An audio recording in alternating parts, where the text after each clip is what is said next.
नमस्कार, आकाशवाणी से प्रस्तुत है समाचार संध्या।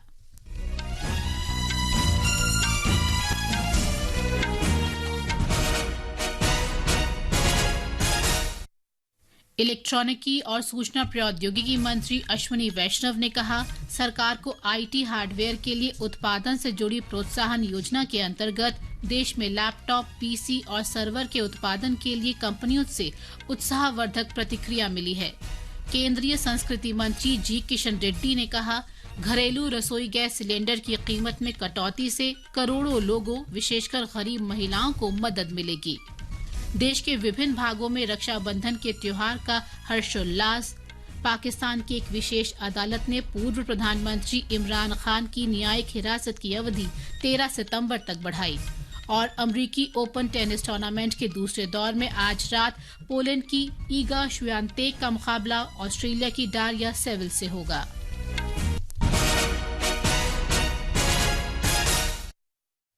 समाचार संध्या के साथ मैं Priyanka Arora.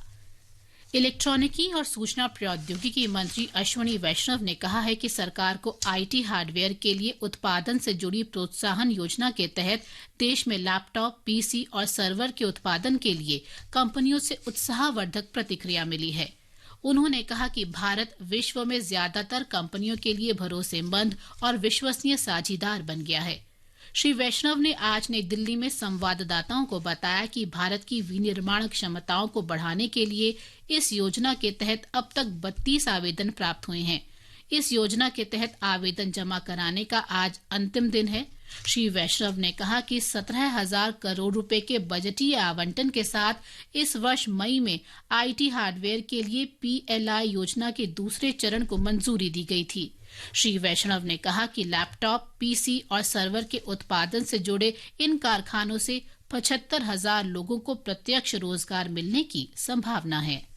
The expected direct employment is going to be 75,000 in these factories. We had an outlay of 17,000 crore rupees for this, but we have received proposals which are significantly beyond this.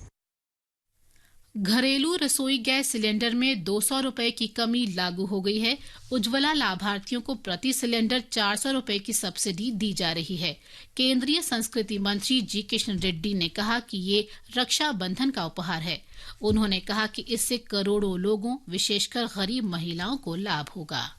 अभी ये सिलेंडर का 200 रुपए कम करना बहुत लोगों के लिए सुविधा होता है। मैं देश के महिलाओं की तरफ से आदरणीय प्रधानमंत्री जी को राखी फेस्टिवल के संदर्भ में मैं हृदय से धन्यवाद देता हूं।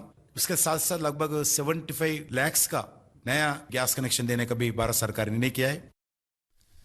तेलंगाना के यदाद्री भुवनगिरी जिले की रेहाना ने बताया कि सरकार के इस फैसले से गरीबों को लाभ हुआ।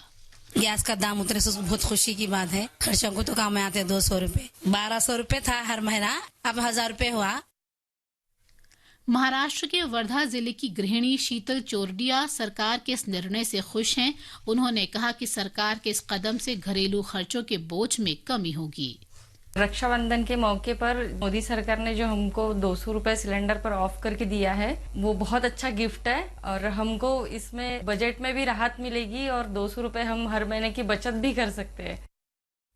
ये समाचार हमारी वेबसाइट newsonair.com/hindi और हमारे mobile app news on AIR पर भी उपलब्ध हैं।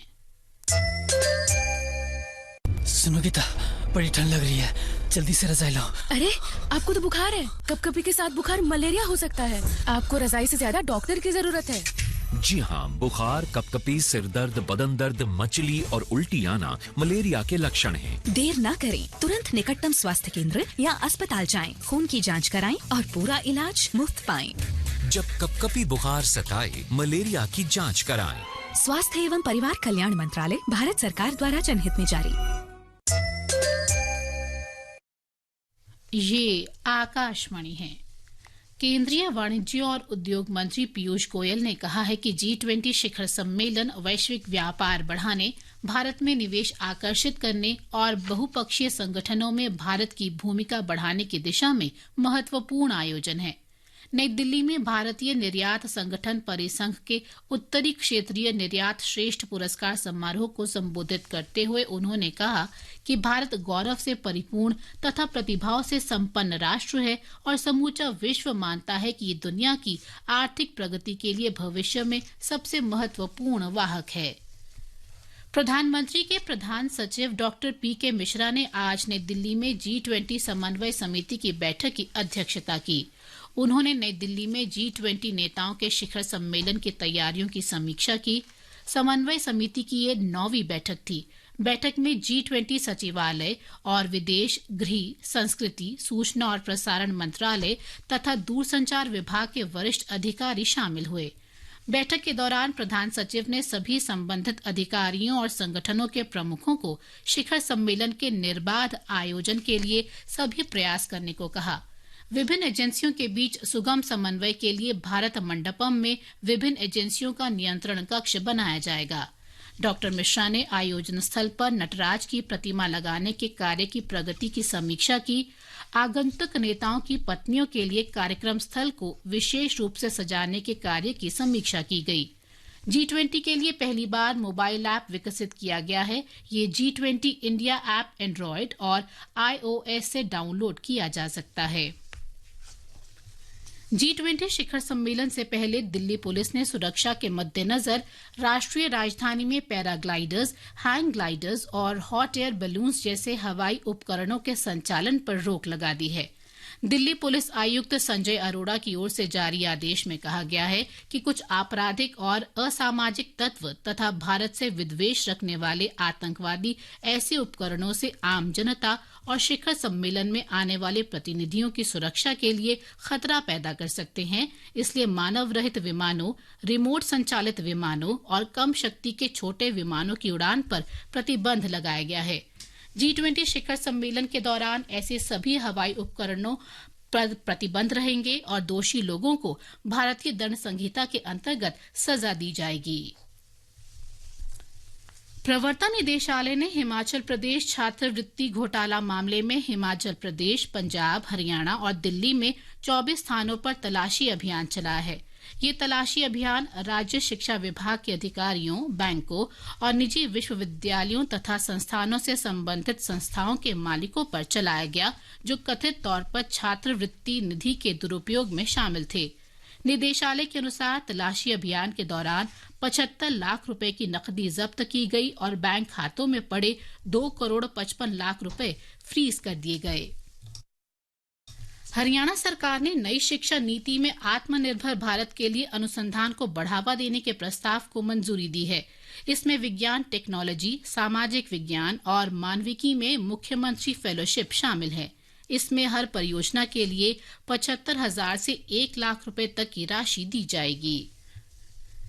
राष्ट्रपति द्रौपदी मुर्मू कल से छत्तीसगढ़ की 2 दिन की यात्रा पर रहेंगी। वे रायपुर में सकारात्मक का वर्ष विषय पर ब्रह्म कुमारी के राज्य स्तरीय कार्यक्रम में शामिल होंगी। शुक्रवार को बिलासपुर में गुरु घासीदास विश्वविद्यालय के 10वें दीक्षांत समारोह में शामिल होंगी। नागालैंड की राजधानी कोहिमा ने वर्ष 2022 के लिए इंडिया स्मार्ट सिटी अवार्ड के तहत पूर्वोत्तर क्षेत्र के लिए क्षेत्रीय स्मार्ट सिटी जीता है। सिक्किम के नामची और कोहिमा को संयुक्त रूप से ये पुरस्कार मिला। ये दोनों शहर देश के पुरस्कृत 66 स्मार्ट शहरों की सूची में शामिल हैं। ये समाचार आकाशवाणी से प्रसारित किए जा रहे हैं। ताजा समाचार जानने के लिए आप हमारे Twitter handle @AIR News Hindi को फॉलो कर सकते हैं।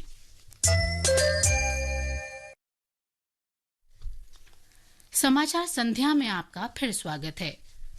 भारतीय अंतरिक्ष अनुसंधान संगठन इसरो सूर्य के अध्ययन के लिए पहली अंतरिक्ष आधारित भारतीय वेधशाला आदित्य L1 को शनिवार को दिन में 11:50 पर आंध्र प्रदेश में श्रीहरिकोटा अंतरिक्ष केंद्र से प्रक्षेपित करेगा। इसे सूर्य और पृथ्वी के बीच लैग्रेंज बिंदु L1 के आसपास प्रकाश वृत्त कक्षा में स्थापित किया जाएगा। ये बिंदु पृथ्वी से लगभग 15 लाख किलोमीटर दूर है। लैग्रेंज बिंदु तक पहुंचने में करीब 4 महीने का समय लगेगा। L1 बिंदु के पास प्रकाश वृत्त कक्षा का लाभ ये है कि ये ग्रहण जैसी स्थितियों और अन्य बाधाओं के बिना सूर्य की गतिविधियों का अध्ययन कर सकता है। आदित्य L1 अभियान सूर्य के वातावरण और सौर वायु का भी अध्ययन करेगा। इसमें 7 पेलोड होंगे। इसकी मदद से सूर्य के ताप और अन्य गतिविधियों, मौसम के बदलते रूप तथा अन्य सौर प्रणालियों का भी अध्ययन किया जाएगा।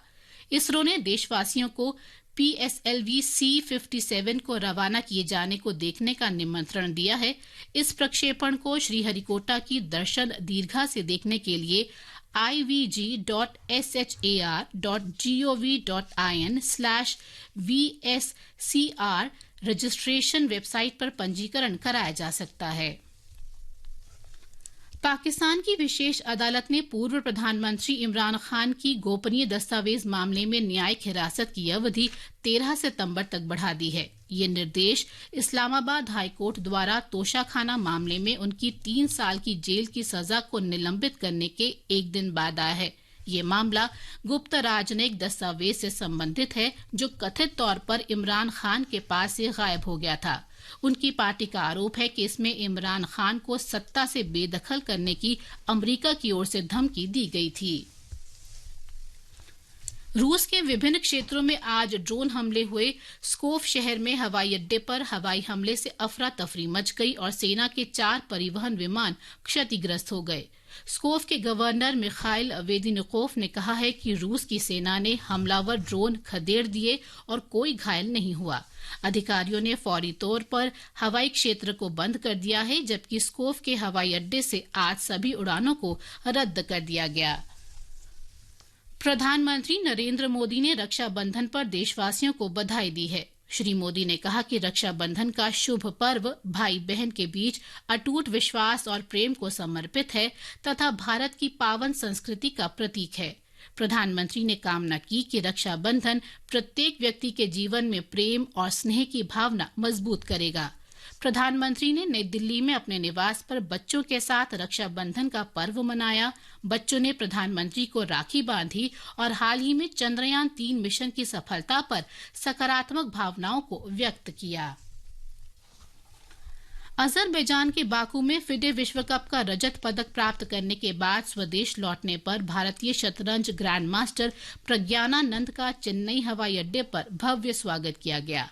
फिडे विश्व कप फाइनल के दौरान प्रज्ञानानंद ने विश्व के नंबर 1 खिलाड़ी मैग्नस कार्लसन के विरुद्ध शानदार प्रदर्शन किया था। हवाई अड्डे पर प्रज्ञानानंद ने स्वागत के लिए आई भीड़ को देखकर प्रसन्नता व्यक्त की। हवाई अड्डे पर इतने अधिक लोगों को देखना बड़ी खुशी की बात है और ये जानकर अच्छा लगता है कि इतने सारे लोग शतरंज देख रहे हैं। विश्व कप में बड़ी चुनौती उम्मीदवार के रूप में चुना जाना है और मुझे खुशी है कि मैं उन उम्मीदवारों में से एक था। अमेरिकी ओपन टेनिस टूर्नामेंट में महिला सिंगल्स के दूसरे दौर में वर्तमान विजेता पोलैंड की ईगा श्वियातेक का मुकाबला ऑस्ट्रेलिया की डारिया सेविल से होगा। ये मैच भारतीय समयानुसार आज रात 9:45 बजे से खेला जाएगा। इससे पहले पुरुष सिंगल्स में अमेरिकी ओपन टेनिस टूर्नामेंट में मौजूदा चैंपियन स्पेन के कार्लोस अल्कराज भी दूसरे दौर में पहुंच गए। अल्कराज और जर्मनी के डोमिनिक कोइफर के बीच पहले दौर के मैच के दौरान कोइफर घायल होने के कारण मैच से हट गए थे। उस समय अल्कराज 6-2, 3-2 से आगे चल रहे थे। एशिया कप क्रिकेट टूर्नामेंट शुरू हो गया है। ये पाकिस्तान और श्रीलंका में 4 स्थानों पर खेला जाएगा। प्रतियोगिता के पहले मैच में आज पाकिस्तान के मुल्तान में पाकिस्तान का मुकाबला नेपाल से हो रहा है। भारत श्रीलंका के कैंडी में 2 सितंबर को पाकिस्तान के साथ अपना अभियान शुरू करेगा। अंत में मुख्य समाचार एक बार फिर। इलेक्ट्रॉनिकी और सूचना प्रौद्योगिकी मंत्री अश्वनी वैष्णव ने कहा, सरकार को आईटी हार्डवेयर के लिए उत्पादन से जुड़ी प्रोत्साहन योजना के अंतर्गत देश में लैपटॉप, पीसी और सर्वर के उत्पादन के लिए कंपनियों से उत्साहवर्धक प्रतिक्रिया मिली है। केंद्रीय संस्कृति मंत्री जी किशन रेड्डी ने कहा, घरेलू रसोई गैस सिलेंडर की कीमत में कटौती से करोड़ों लोगों, विशेषकर गरीब महिलाओं को मदद मिलेगी। देश के विभिन्न भागों में रक्षाबंधन के त्योहार का हर्षोल्लास। पाकिस्तान की एक विशेष अदालत ने पूर्व प्रधानमंत्री इमरान खान की न्यायिक हिरासत की अवधि 13 सितंबर तक बढ़ाई। और अमेरिकी ओपन टेनिस टूर्नामेंट के दूसरे दौर में आज रात पोलैंड की ईगा श्वियातेक का मुकाबला ऑस्ट्रेलिया की डारिया सेविल से होगा। इसके साथ ही समाचार संध्या का ये अंक समाप्त हुआ। नमस्कार।